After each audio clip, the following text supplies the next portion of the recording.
Dari Ibnu Mas'ud radhiyallahu anhu, ia berkata, ketika ada Rasulullah SAW sudah dekat, baginda mengumpulkan kami di rumah Siti Aisyah radhiyallahu anha. Kemudian baginda memandangi kami sambil berlinang air matanya, lalu bersabda, marhaban bikum, semoga Allah memanjangkan umur kamu semua. Semoga Allah menyayangi, menolong, dan memberikan petunjuk kepada kamu semua. Aku berwasiat kepada kamu agar bertakwa kepada Allah Subhanahu wa ta'ala, karena sesungguhnya aku adalah sebagai pemberi peringatan untuk kamu. Janganlah kamu berlaku sombong terhadap Allah. Allah berfirman, kebahagiaan dan kenikmatan di akhirat kami jadikan untuk orang-orang yang tidak ingin menyombongkan dirinya dan berbuat kerusakan di muka bumi. Dan kesudahan syurga itu bagi orang-orang yang bertakwa. Kemudian kami bertanya, bilakah ajal baginda ya Rasulullah? Baginda menjawab, ajalku telah hampir dan akan pindah ke hadrat Allah, ke Sidratul Muntaha dan ke Jannatul Ma'wa serta ke Arsy Al-A'la. Kami bertanya lagi, siapa yang akan memandikan baginda ya Rasulullah? Rasulullah menjawab, salah seorang ahlul bait. Kami bertanya, bagaimana nanti kami menafani baginda ya Rasulullah? Baginda menjawab, dengan bajuku ini atau pakaian Yamaniyah. Kami bertanya lagi, siapakah yang mensolatkan baginda di antara kami? Kami menangis dan Rasulullah pun turut menangis.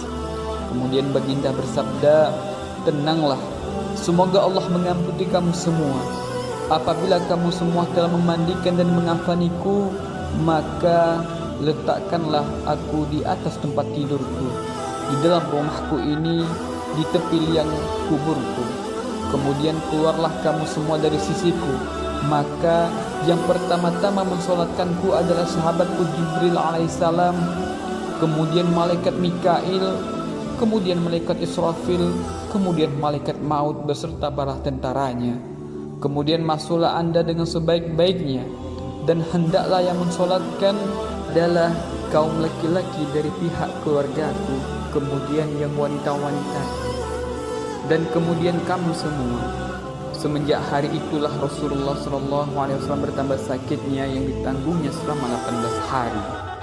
Setiap hari ramai yang mengunjungi baginda, sampailah datangnya hari Senin, di saat baginda menghembuskan nafasnya yang terakhir. Sehari menjelang wafat baginda, pada hari Ahad, penyakit baginda semakin bertambah serius. Pada hari itu, setelah Bilal bin Rabah radhiyallahu anhu menyelesaikan memandangkan azannya, dia berdiri di depan pintu Rasulullah SAW, kemudian memberikan salam, Assalamualaikum ya Rasulullah. Kemudian ia berkata lagi, As-salah yarhamakumullah. Fatimah menjawab, Rasulullah dalam keadaan sakit. Maka kembalilah Bilal ke masjid. Ketika bumi terang disinari matahari siang, Bilal datang lagi ke tempat Rasulullah. Lalu dia berkata seperti perkataan yang tadi. Kemudian Rasulullah memanggilnya dan menyuruh ia masuk. Setelah Bilal bin Rabah masuk, Rasulullah SAW bersabda, saya sekarang dalam keadaan sakit wahai Bilal. Kamu perintahkan saja agar Abu Bakar menjadi imam dalam sholat. Maka keluarlah Bilal sambil meletakkan tangan di atas kepalanya sambil berkata, aduhai, alangkah baiknya bila aku tidak dilahirkan ibuku. Kemudian ia memasuki masjid dan berkata kepada Abu Bakar radhiyallahu anhu agar beliau menjadi imam dalam salat tersebut. Ketika Abu Bakar radhiyallahu anhu melihat ke tempat Rasulullah yang masih kosong, sebagai seorang laki-laki yang lembut, ia tidak dapat menahan perasaannya lagi. Ia menjerit dan akhirnya ia pingsan. Orang-orang yang berada di dalam masjid tersebut menjadi ribut sehingga terdengar oleh Rasulullah SAW. Baginda bertanya kepada Fatimah, "Wahai Fatimah, suara apakah yang ribut itu?" Fatimah radhiyallahu anha menjawab, "Orang-orang menjadi ribut dan bingung karena Rasulullah SAW tidak ada bersama mereka." Kemudian Rasulullah memanggil Ali bin Abi Thalib dan Ibnu Abbas radhiyallahu anhu. Sambil dibimbing oleh mereka berdua, maka baginda berjalan menuju ke masjid. Baginda salat 2 rakaat. Setelah itu baginda melihat kepada orang ramai dan bersabda, "Ya ma'syaral muslimin, kamu semua berada dalam pemeliharaan dan perlindungan Allah. Sesungguhnya Dia adalah penggantiku atas kamu semua setelah aku tiada. Aku berwasiat kepada kamu semua agar bertakwa kepada Allah Subhanahu wa taala, karena aku akan meninggalkan dunia yang panah ini. Hari ini adalah hari pertamaku memasuki alam akhirat, dan sebagai hari terakhirku berada di alam dunia. Malaikat maut datang pada hari esoknya, yaitu pada hari Senin. Allah mewahyukan kepada malaikat maut supaya ia turun menemui Rasulullah SAW dengan berpakaian sebaik-baiknya. Dan Allah menyuruh kepada malaikat maut mencabut nyawa Rasulullah dengan lemah lembut. Seandainya Rasulullah menyuruhnya masuk, maka ia dibolehkan masuk.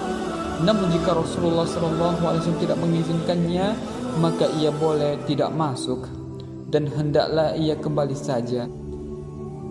Maka turunlah malaikat maut untuk menunaikan perintah Allah Subhanahu wa taala. Ia menyamar sebagai seorang biasa.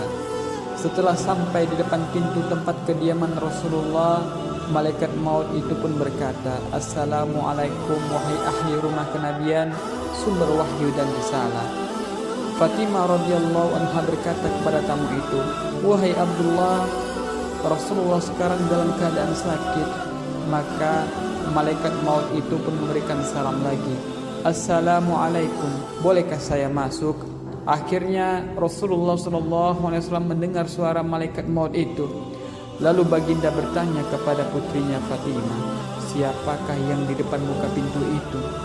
Fatimah menjawab, "Seorang laki-laki memanggil ayah.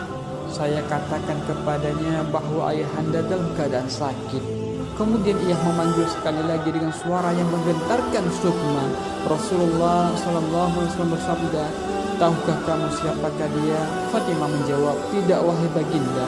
Lalu Rasulullah menjelaskan, "Wahai Fatimah, ia adalah pengusir kelezatan, pemutus keinginan, pemisah jamaah, dan yang meramaikan kuburan." Kemudian Rasulullah SAW bersabda, "Masuklah wahai malaikat maut." Maka masuklah malaikat maut itu sambil mengucapkan, "Assalamualaikum ya Rasulullah." Rasulullah SAW pun menjawab, "Waalaikumsalam ya malaikat maut. Engkau datang untuk berziarah atau mencabut nyawaku?" Malaikat maut menjawab, "Saya datang untuk ziarah sekaligus mencabut nyawa. Jika Tuhan izinkan saya lakukan, kalau tidak saya akan pulang." Rasulullah SAW bertanya, "Wahai malaikat maut, di mana engkau tinggalkan kecintaanku Jibril?" "Saya tinggalkan dia di langit dunia," jawab malaikat maut. Baru saja malaikat maut selesai bicara, tiba-tiba Jibril alaihissalam datang kemudian duduk di samping Rasulullah SAW. Maka bersabdalah Rasulullah SAW, "Wahai Jibril, tidakkah engkau mengetahui bahwa ajalku telah dekat?" Jibril menjawab, "Ya, wahai kekasih Allah." Seterusnya Rasulullah SAW bersabda, "Beritahu kepadaku wahai Jibril, apakah yang telah disediakan Allah untukku di sisinya?"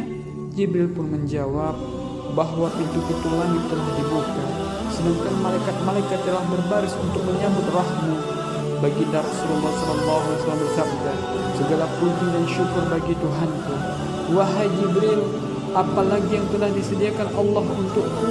Jibril menjawab bahwa pintu-pintu surga telah dibuka dan bidadari-bidadari telah berhias, sungai-sungai telah mengalir dan buah-buahnya telah ranum.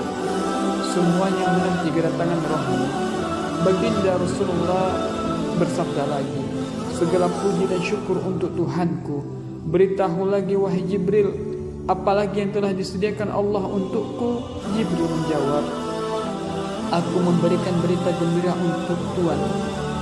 Tuhanlah yang pertama-tama diizinkan memberikan syafaat kepada seluruh umat manusia di hari kiamat nanti. Kemudian Rasulullah SAW bersabda, segala puji dan syukur aku panjatkan untuk Tuhanku. Wahai Jibril, beritahu kepadaku lagi tentang kabar yang menggembirakanku. Jibril alaihissalam bertanya, wahai kekasih Allah, apa sebenarnya yang engkau inginkan? Rasulullah menjawab, tentang kegelisahanku, apakah yang akan diperoleh oleh orang-orang yang membaca Al-Quran sesudahku? Apakah yang akan diperoleh orang-orang yang berpuasa pada bulan Ramadan sesudahku? Apakah yang akan diperoleh oleh orang-orang yang berziarah ke Baitul Haram sesudahku? Jibril menjawab, saya membawa kabar gembira untuk baginda.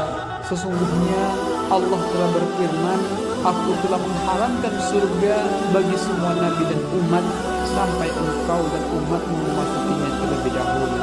Maka berkatalah Rasulullah SAW, sekarang tenanglah hati dan perasaanku. Wahai malaikat maut, dekatlah kepadaku. Lalu malaikat maut pun berada dekat Rasulullah SAW. Ali radhiyallahu anhu bertanya, wahai Rasulullah, siapakah yang akan memandikan baginda dan siapakah yang akan mengafaninya?